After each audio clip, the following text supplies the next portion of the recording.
এটাকে কোনোভাবে বেঁধে রাখা ছিল যাতে পাখি বা কাঠবিড়ালিতে, আর আমার দুটো দুষ্টু আছে না, কোকো আর ডেজি, ও গন্ধ পেলেই হলো। আর দেখুন কিরম সেই আমের ভাঙলাম তো আমের আঠাটা বেরোচ্ছে।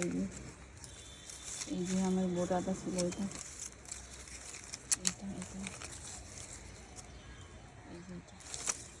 স্টিল না বেরিয়ে যাচ্ছে।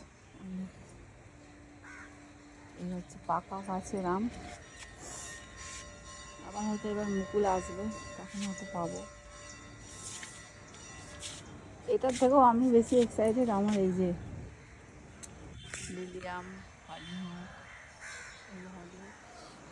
কালারটা এত ভালো লাগে না আমার হলিহকে।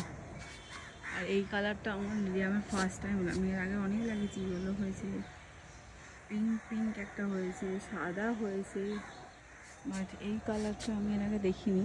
আর ইয়েলো আছে, আপনাদের দেখাবো। আর আঙুরটাও তুলবো।